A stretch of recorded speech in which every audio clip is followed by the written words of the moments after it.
नमस्कार बच्चों, मैं रचना वत्स आप लोगों के सामने उपस्थित हूँ नई वीडियो के साथ। हम कर रहे हैं हरियाणवी भाषा और साहित्य। पिछली वीडियो में हमने किया था हरियाणवी भाषा और उसका उद्भव और विकास। आज हम हरियाणवी भाषा के अंतर्गत आने वाले विभिन्न बोलियों के बारे में चर्चा करेंगे। बच्चों, हरियाणवी भाषा हरियाणा प्रदेश की भाषा है, वहाँ के लोगों की भाषा है, वहाँ के लोगों के विचारों का आदान प्रदान करने का एक साधन है। यहाँ के लोगों की संस्कृति में रची बसी है। एक कहावत है कि कोस कोस पर बदले पानी, चार कोस पर बदले पानी, और हरियाणा प्रदेश इसका बिल्कुल भी अपवाद नहीं है। यहाँ भी कुछ दूरी, कुछ अंतराल के पश्चात भाषा है, बोली है, वो बदलती है। यहाँ भी अनेक प्रकार की, कई प्रकार की बोलियां बोली जाती हैं। हरियाणा प्रदेश की बात करें तो हरियाणा प्रदेश में 6 प्रकार की उपबोलियां बोली जाती हैं। उनके ऊपर चर्चा करते हैं। उससे पहले एक नजर दौड़ाते हैं मानचित्र की तरफ। मैंने बनाया है, जैसा भी मैंने बनाना आया आप लोगों के समझाने के लिए, इससे आप अंदाजा लगा ही सकते हैं। देखते हैं बच्चों, हरियाणा के पूर्व में जो स्टेट है वो है उत्तर प्रदेश। उत्तर प्रदेश और हरियाणा के बीच आपको पता है यमुना नदी एक भौगोलिक बाउंड्री का निर्माण करती है, भौगोलिक सीमा का निर्माण करती है। ये है यमुना। और इसके अगर हम उत्तर में देखें, उत्तर में ये स्थान है, ये क्षेत्र है, ये पंजाब का, पंजाब से। और पश्चिम की अगर हम बात करें, पश्चिम में यहाँ से लेकर के यहाँ तक का विस्तार है, ये है राजस्थान प्रदेश का। ये बाउंड्री यहाँ पूर्व में उत्तर प्रदेश, जो यमुना नदी हरियाणा और उत्तर प्रदेश के बीच सीमा का निर्माण करती है, बाउंड्री बनाती है, इधर पंजाब, और ये पश्चिम में राजस्थान प्रदेश। अब देखते हैं हरियाणा भाषा के अंतर्गत, हरियाणवी के अंतर्गत आने वाली विभिन्न उपबोलियां। ये उपबोलियां हैं, और ये उपबोलियां हैं किसकी? ये है हरियाणवी की।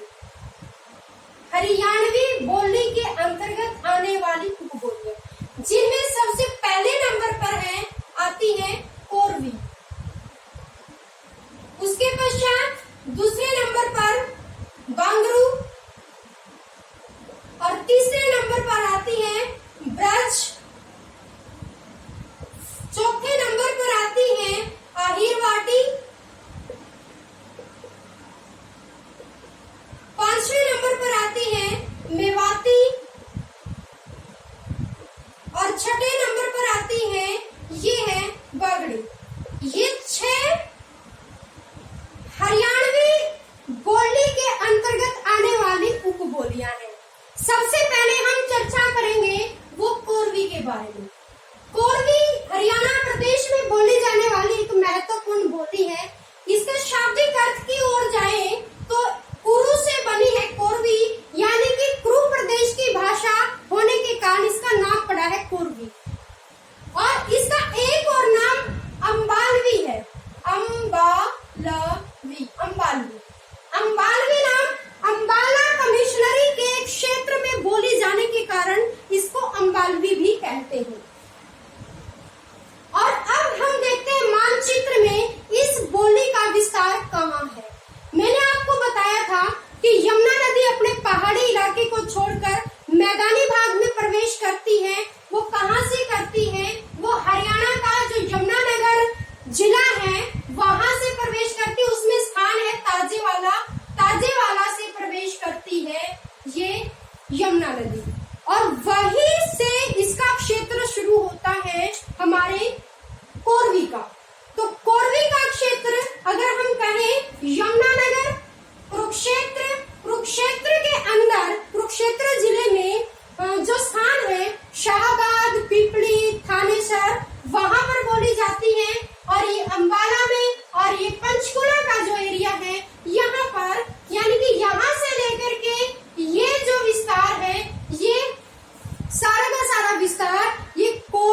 बोली का विस्तार है।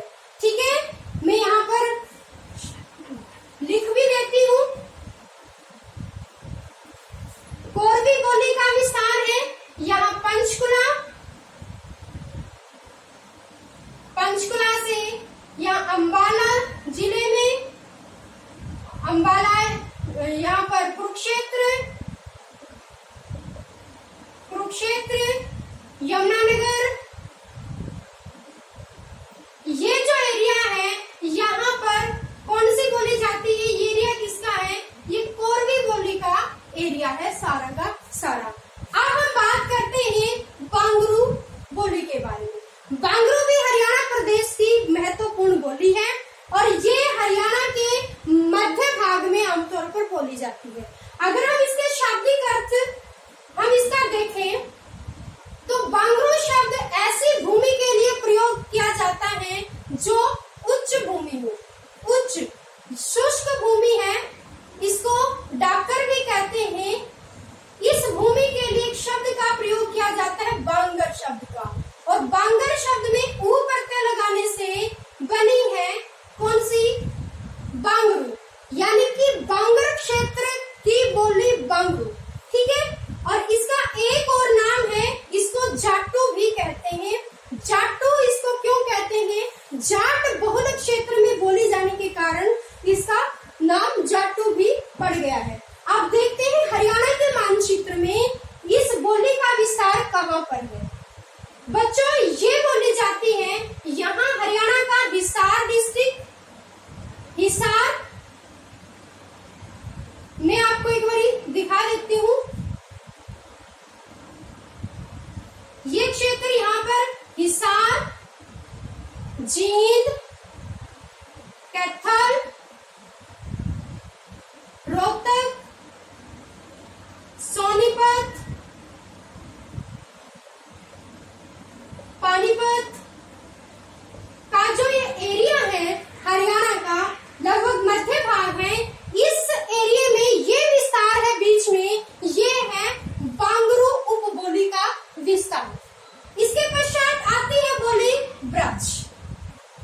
ब्रज भाषा, ब्रज बोली, अगर हम इसका शाब्दिक अर्थ देखें ऋग्वेद में पशु समूह के लिए इसका प्रयोग हुआ है शब्द का, यानी कि ऐसा स्थान जहां पर गायें चराई जाती हैं, ऐसे स्थान को ब्रज बोला जाता है। और ब्रज भाषा के एक सशक्त भक्त कवि सूरदास जी, जिनका जन्म हरियाणा के ही फरीदाबाद जिले के एक सीही गांव में हुआ, आप सब जानते हैं। ब्रज भाषा के कवि हैं सूरदास जी, रसखान है, रहीम है, केशव है, मतीराम है।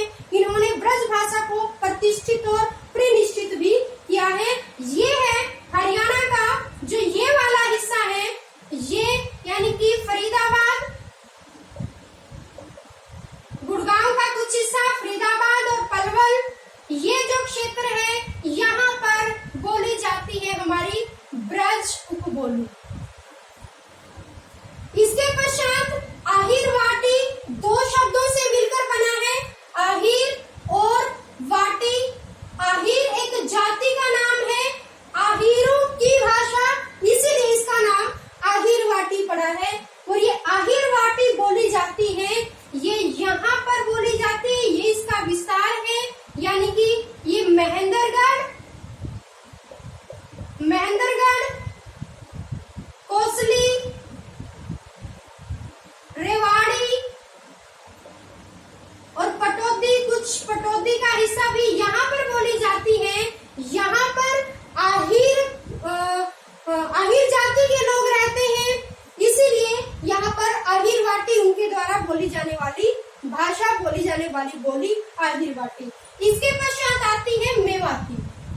बच्चों, मेवाती का मतलब क्या है, मेवाती नाम क्यों पड़ा इस बोली का, क्योंकि यहाँ पर मेव जाति के लोग रहते हैं। मेव जाति है, मेव जाति यहाँ पर रहती है। मेव बाहुल्य क्षेत्र है और ये क्षेत्र है राजस्थान का अलवर डिस्ट्रिक्ट और हरियाणा के जो राजस्थान के अलवर डिस्ट्रिक्ट से लगता हुआ जो भी एरिया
कहते हैं क्योंकि जाट बहुल क्षेत्र है ये। हरियाणा का मध्य भाग इसके अंतर्गत आता है, जिसमें हिसार, जींद, कैथल, सोनीपत, रोहतक, पानीपत ये इसके अंतर्गत जिले आते हैं। इसके पश्चात ब्रज की अगर हम बात करें, ब्रज जहाँ पर सूरदास का जन्म हुआ है, हरियाणा के फरीदाबाद जिले के में गांव है सीही, वहां पर। और ब्रज के सशक्त कवि हैं, कृष्ण भक्त कवि है सूरदास जी, और रहीम जी है, केशव है, मतीराम है, रसखान है। इसको भाषा को बड़ा परिनिश्चित किया है, परिष्कृत किया है। ये क्षेत्र है फरीदाबाद, पल्लव, गुड़गांव का कुछ हिस्सा है, यहाँ पर बोली जाती है। इसके पश्चात अहिर वाटी दो शब्दों से मिलकर बनी है, अहिर और वाटी।